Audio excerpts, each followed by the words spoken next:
All right, guys. Hey, welcome back to the Monday Morning Mindset Podcast. Paul McLean, and as always, it is a privilege and an honor to be with you this morning. My hope and expectation is by the end of this podcast, you will be better equipped to go out there and serve more families today. In fact, today we're going to really do a classroom edition. We're going to go through kind of the X's and O's, the blocking and tackling of what we do specifically. And so we're going to dive into some scenarios that you've had, that you deal with, and that you will deal with as you move forward. The one thing I love about this business is that, like, you get better, but the clients don't.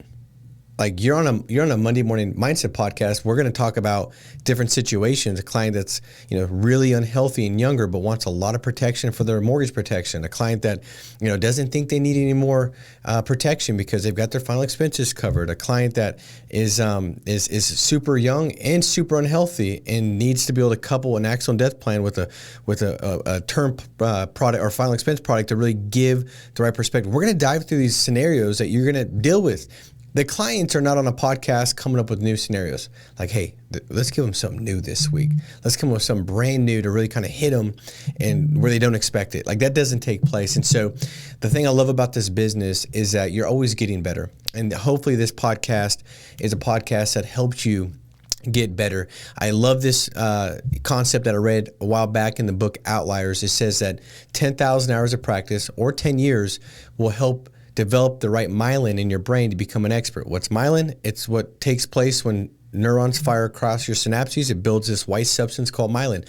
That's something that it's developed and grown, and as it gets, it grows and it becomes thicker. Like now it just becomes subconscious, just like kind of like picking up a cup, right? When you're a kid, you knock it over the cup. You try to grab it, spill a glass. I've got a 4-year-old son, and he's always knocking off glasses, knocking off cups. The other day, he's like, "Well, Dad, I'm sorry, I got butterfingers." I say, "Who told you that?" That's a lie from the enemy, because my boy's about to be 6'7". He's got to have hands to catch a football. You know what I mean? And so, but like as time goes on, and you do enough, like dropping the glass, you eventually know how to pick it up. So you'll become an expert after you hit this 10,000 hours or 10 years. The question is, when you become an expert, what does that lead to? Like, if I was pumping septic tanks, 10 years or 10,000 hours of practice, like what that would lead me to would be able to identify what side of the yard the septic tank is located on. What does that lead me to? I don't know, getting maybe one more job done faster throughout the day because I can cut the time to find the location. And so maybe that leads me to making an extra, couple $100 a week. It's not going to be life-changing, but in this business, as you get better and you can just continue to study, to analyze, to adapt, to get better, you're going to reach a level of expert, and that's going to give you financial freedom. That's going to put you in a position that's significantly, abundantly better. And so today, we're going to go through 3 different scenarios and situations that you're going to deal with. We're going to tackle some final expense scenarios, and then we'll also tackle some mortgage protection scenarios. They obviously have some overlap between the two, but the first one we're going to dive into is a person that says, I've already got enough in the bank. Like, I'm self-insured. I already have $30,000 put away. When I pass away, I'm going to be good. I'm taken care of. Now, they might also have $30,000 in another plan, and they think that that's sufficient, that they're good to go, that they've got enough in place already for their family. So how do you create the right perspective where they believe that there's a need for more coverage? And what you're going to see and find is a lot of these scenarios, there's storytelling, third-party stories to really kind of help transfer the thought process that you've got, the idea you have as far as them needing more protection and why, where you transfer that to them, they believe it, they see it, and now they capture and take that thought as if it's their own, and that's when they usually will move forward and take action because there's ownership in that thought as well. And so when you got a situation like that, this is how I'd handle it. So if I'm talking to Ashley, Ashley says, I've already got $30,000 in a bank account. I'm already good. I'm protected. I'm self-insured. I say, Ashley, listen, let me just tell you this. First of all, I do this, and I've done this for a long time. It is so uncommon to have a situation or for me to talk to a client that has actually made some great financial decisions early on and has put themselves in a position where when they die, it's not an absolute disaster for the people that they care about and love the most. It's just pretty cool. So I don't know if that's worth anything to you, but I just feel like I got to say it because I don't see it a whole lot. good for you and really actually having some forethought in what it's going to look like and planning ahead and putting that $30,000 away in your savings account or getting that $30,000 plan 12, 15 years ago, right? Now, let me just pause here because I want to give you the psychology behind it as well. It's one thing to know what to say. It's a different thing to know why you're saying. If you understand the why behind what you're saying, you're going to say it in a way that evokes the right emotion, right? It's kind of like if I give an actor some lines and I give another actor the same lines, what makes it a good actor? It's them knowing why they're saying the lines and what emotion they're trying to evoke from the person that's watching the movie, right? And so you want to know why you're saying what you're saying. So the first thing is I want to make them, right now they're saying, hey, I'm good. I made some good decisions. I'm taken care of. There's no problem here. I've already provided the solution and taken care of what problem you think would persist. It's covered. I got it, right? I want them to feel good. So you want to feel, obviously they're saying, hey, I want to feel appreciated. I want to feel valid. I want to feel like affirmed that I did some good things. And so you want to do that. What you don't want to do is try to poke holes in something that somebody believes is bulletproof, right? Like I'm going to let them feel great about it. So I do that by saying, Ashley, I just got to say, it's what they don't expect, by the way. And you make them feel really good. People buy from who they like and who they trust. You like people that make you feel good about a decision that you made. Because most of your life, most people, you're always struggling with decisions you made that you didn't think were good. That's why most people deal with shame and regret and guilt. Not that they should deal with it, but it's hard not to deal with some of that. And so when somebody comes in and they make them feel good about a decision that they made, they instantly, they like and they trust you more. So I've now kind of built a connection because remember, you cannot convince until you've connected.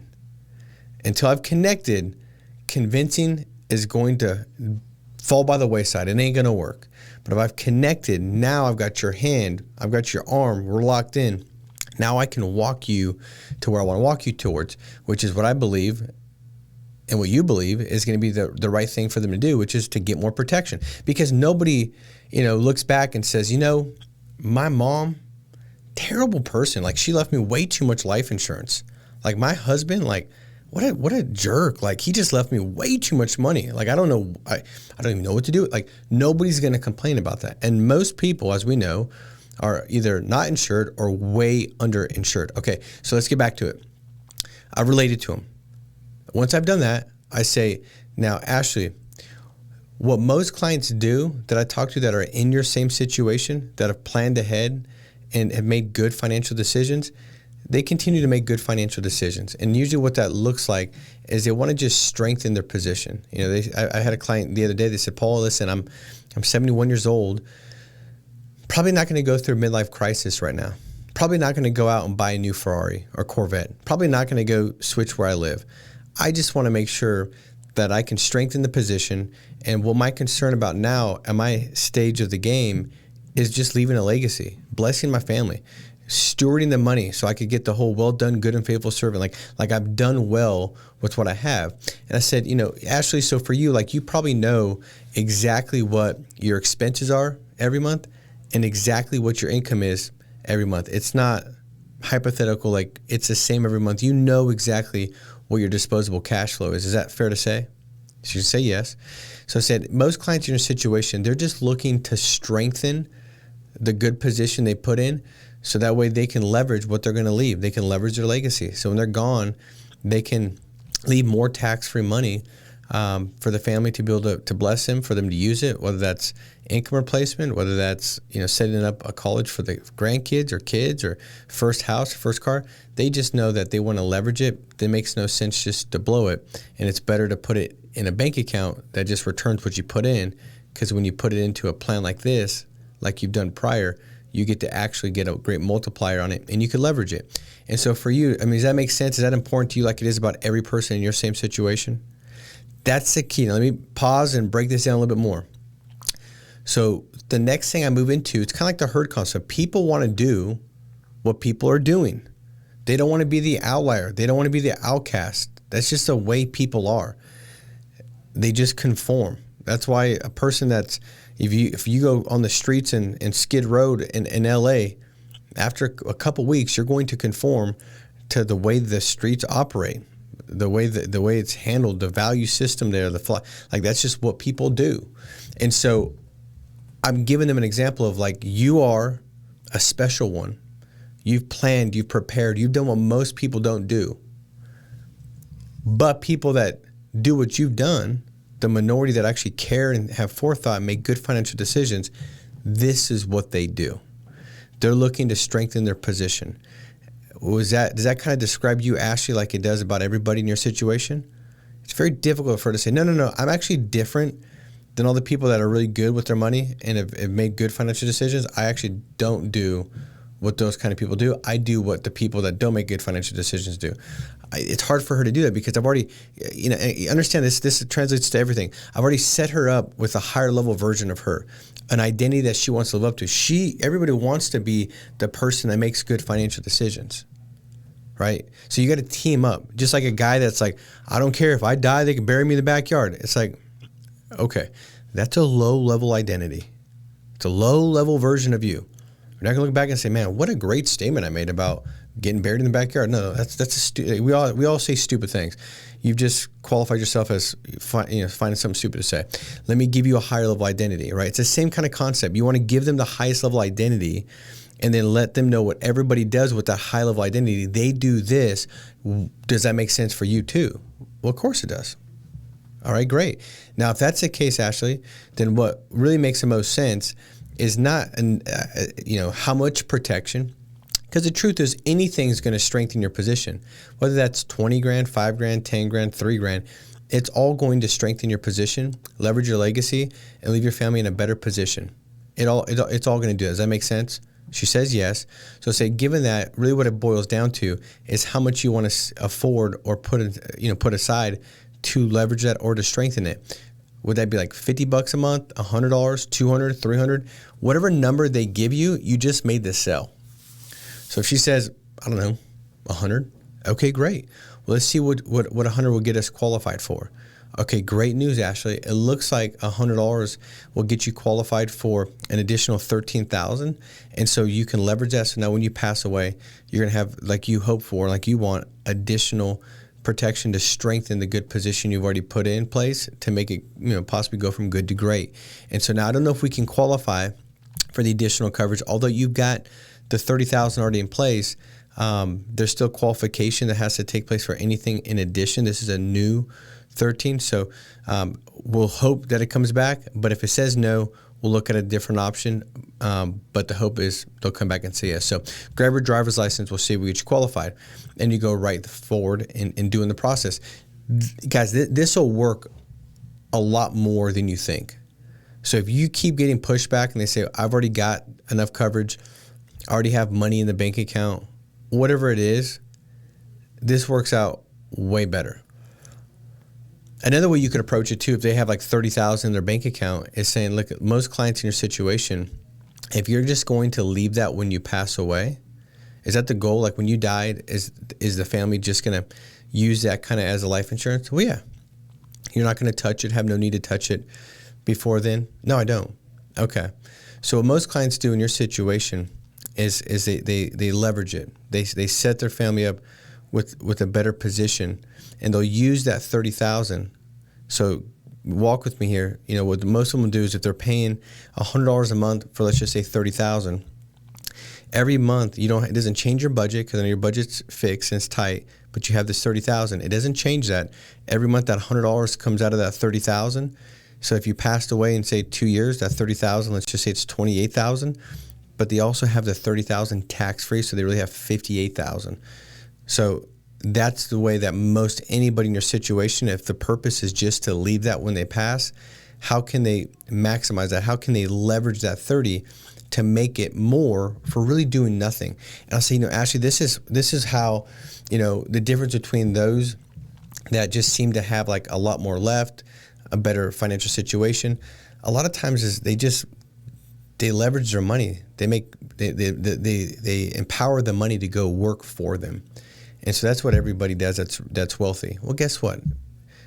Everybody wants to do the thing that all the wealthy people do, right? Say all the fit people, this is what they do. You want to identify yourself as being fit, you're more likely to do it if that's where you want to identify yourself with, right? And so that's how you handle that. I know I gave some great depth to it, but I wanted to give you the psychology behind it because it does make a big, big difference. All right, let's go through a situation where a client has, let's just say, and this is pretty common with final expense, they have to get a graded policy. I used to have clients come back and say, well, you know what? I don't want to have to wait, 2 years to pass away. And see, everything is done in the setup. Like the response you don't want, it's handled in the setup. And so if you set it up right, all the responses that you're trying to learn, how do I respond better to those? You don't have to even deal with it. You just don't get them. And so it's all about perspective and creating a good contrast. So when I'm talking to somebody, this is applicable psychology also to mortgage protection. If you're dealing with a client that wants $500,000 to pay off their mortgage, but they're 77 and they had a heart attack 2 years ago, they really only could afford $20,000, right?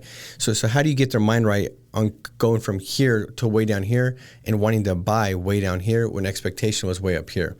So it's just changing the contrast, right? Now, how do you do that? I compare it to something that's lower. So now this looks a lot better if I'm comparing it here, not comparing it here.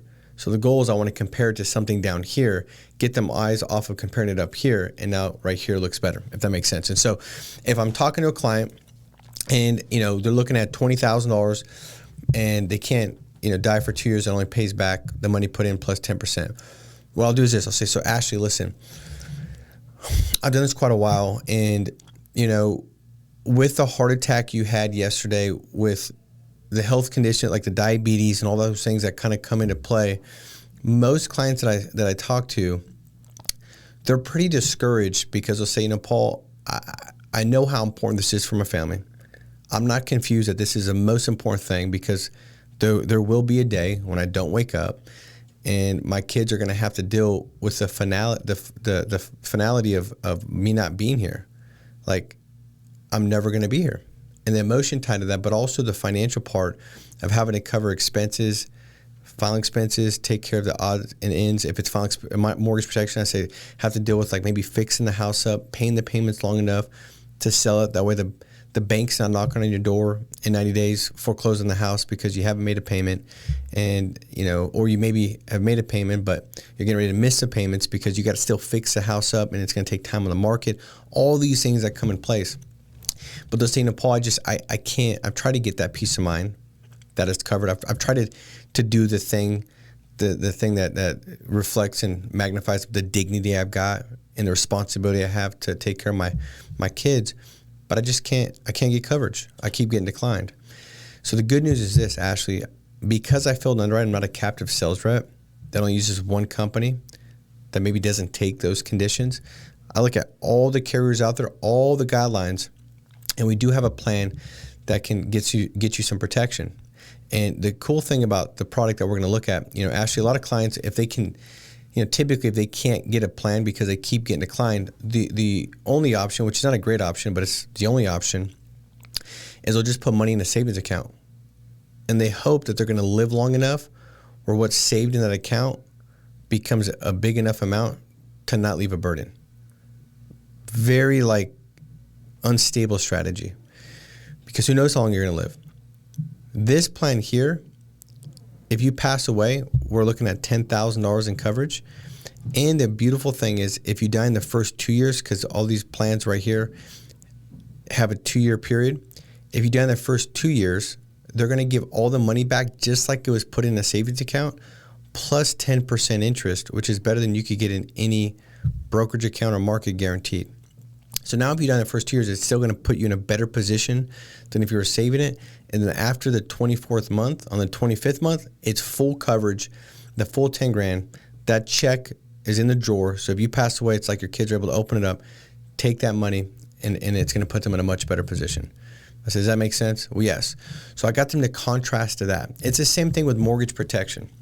If I'm dealing with a client that's 77 years old and they sent in a lead in the mortgage is $300,000, and they're only going to qualify or be able to afford $20,000, it's not what it does. Like what it is 20 grand. That doesn't sell. What it does, and then in visualizing and imagining what it's going to do and how it's going to feel when they get that check or their kids get the check and the problem it's going to solve, like what it does is what makes this sell. And by the way, guys, this is what makes this process enjoyable. If you're not enjoying it, it's because you're not getting into the why of the client. Think about it. When you're solving problems and you're helping people, it's invigorating. It's very fulfilling. But when you're not intentionally asking good questions and painting the right picture, and you're just trying to tell people what to do, it's not nearly as fulfilling. It's frustrating. You don't like just to speak to people. You want to ask questions and lead and guide and direct. I mean, think about, not to preach. This is, just take it as a story. But Jesus asked tons of questions. I mean, like he was asking questions, getting people to come to their own thought process and realize like, okay, this is the truth. Because once they come to the realization, they identify it. It makes true impact. It's more likely to be held on to and applied. Well, it's the same thing. If you're asking good questions, you'll get them to come around to it. They're more likely to hold on to that concept, and they're more likely to keep the policy. And so questions are essential. So as I go through this with this client and I say, Ashley, for you, the mortgage is $300,000. The house is worth $450,000. So you have $150,000 in equity, right? Oh, yes, I do.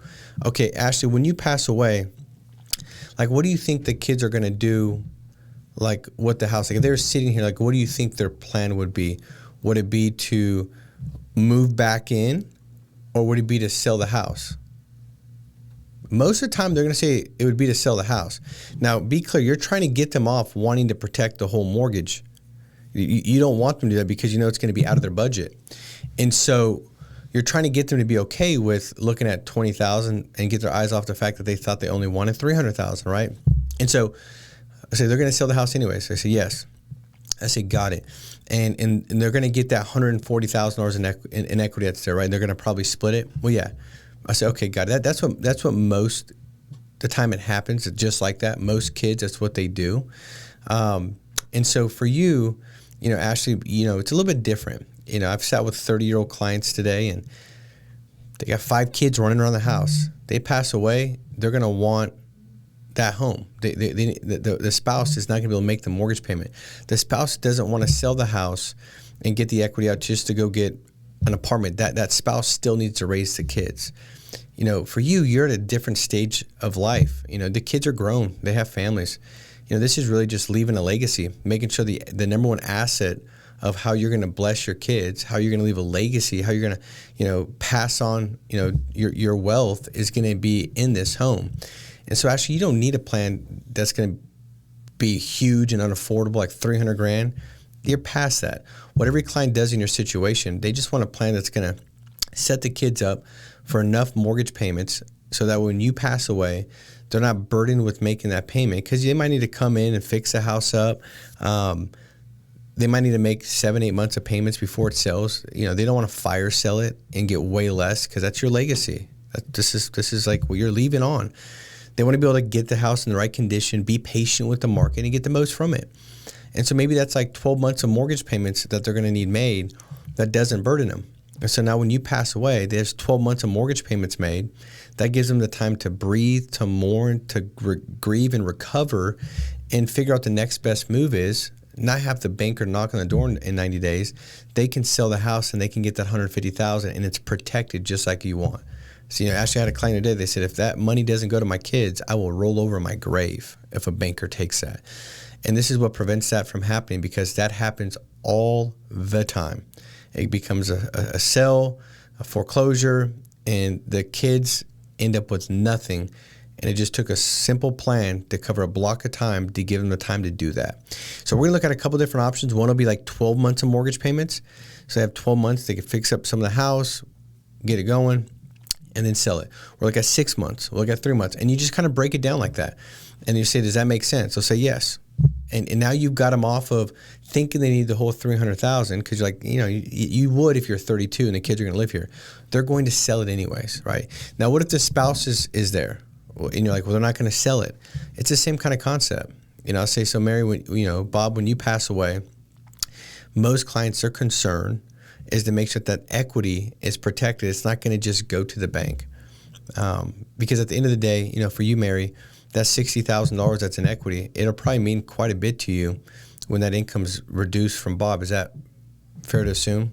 Like you could see that making a difference for you? Wait, absolutely.